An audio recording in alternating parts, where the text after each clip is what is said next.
नमस्कार, मैं हूं आपका अपना साथी और आप देख रहे हैं सीपियन रिपब्लिक न्यूज। आज हम आपको लेकर चलेंगे उत्तर प्रदेश के एक ऐसे गांव में जिसकी परंपरा सुनकर आप भी हैरान रह जाएंगे। जी हां, जब पूरा देश विजयदशमी पर रावण का दहन करता है, उसी समय उस प्रदेश का एक गांव ऐसा भी है जहां रावण की पूजा की जाती है। देश भर में दशहरे की पहचान रावण दहन से होती है। लोग मानते हैं कि यह बुराई पर अच्छाई की जीत का प्रतीक है। लेकिन उत्तर प्रदेश के गौतम बुद्ध नगर जिले में स्थित बिसरख गांव की परंपरा बिल्कुल अलग है। यहाँ दशहरे के दिन रावण की प्रतिमा नहीं जलाई जाती, बल्कि उसकी पूजा की जाती है। स्थानीय लोग मानते हैं कि यही गांव रावण की जन्मभूमि है।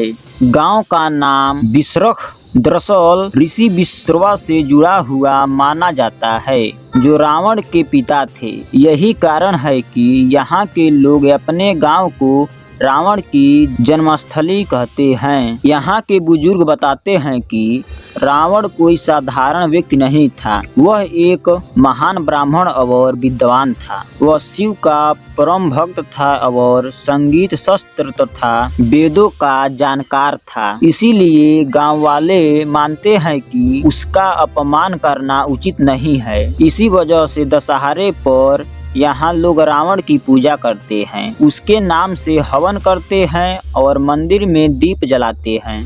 दशहरे की शाम को जहाँ देश भर में जगह जगह रावण की ऊंची प्रतिमाएं खड़ी की जाती हैं, पटाखे और आतिशबाजी के बीच रावण का दहन होता है, वहीं बिसरख गांव में बिल्कुल अलग नजारा होता है। यहाँ के शिव मंदिर में श्रद्धालु इकट्ठा होते हैं। रावण की स्मृति में मंत्रोच्चारण किया जाता है और उसी प्रतिमा को फूलों से सजाकर पूजा की जाती है। गांव की महिलाएं आरती करती हैं, पुरुष हवन करते हैं और बच्चे भी इसमें हिस्सा लेते हैं। गांव के लोग मानते हैं कि इस पूजा से उनके घर आंगन में समृद्धि आती है।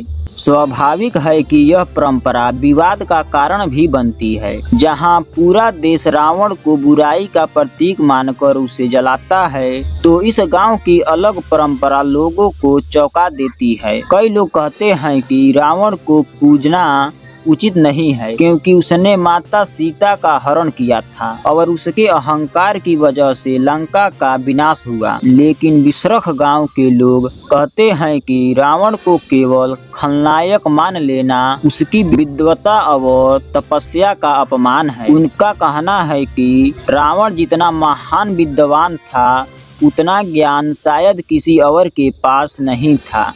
आजकल इस गांव की चर्चा दूर दूर तक फैल चुकी है। दशहरे के दिन यहाँ पत्रकार, शोधकर्ता और दूर दराज के लोग आते हैं, ताकि इस अनोखी परंपरा को अपनी आंखों से देख सकें। मंदिर परिसर में भीड़ बढ़ने लगी है। भक्त रावण को दूध, फल और पुष्प अर्पित करते हैं। गाँव के लोग पूरे श्रद्धा भाव से कहते हैं, यह हमारी आस्था है, यह हमारी परंपरा है और इसे हम निभाते रहेंगे।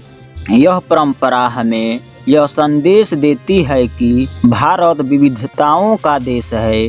जहां एक ओर रावण को बुराई का प्रतीक माना जाता है, वहीं दूसरी ओर उसे विद्वान और महान ब्राह्मण मानकर पूजा भी की जाती है। आस्था का यही स्वरूप भारत की सबसे बड़ी ताकत है। यही विविधता हमारे समाज को अद्वितीय बनाती है। तो दर्शकों, यह थी उत्तर प्रदेश की बिसरख गांव की वह अनोखी परंपरा, जहां दशहरे के दिन रावण दहन नहीं बल्कि रावण पूजा होती है। अब सवाल आपसे, क्या रावण को केवल खलनायक मानना सही है, या फिर उसकी विद्वता और तपस्या को भी याद किया जाना चाहिए? अपनी राय हमें टिप्पणी में जरूर बताइए। यदि यह खबर आपको ज्ञानवर्धक लगी हो तो इसे साझा कीजिए और हमारे चैनल को सब्सक्राइब करना न भूलिए। मैं हूं आपका साथी, फिर मिलेंगे एक और नई और सच्ची खबर के साथ। नमस्कार।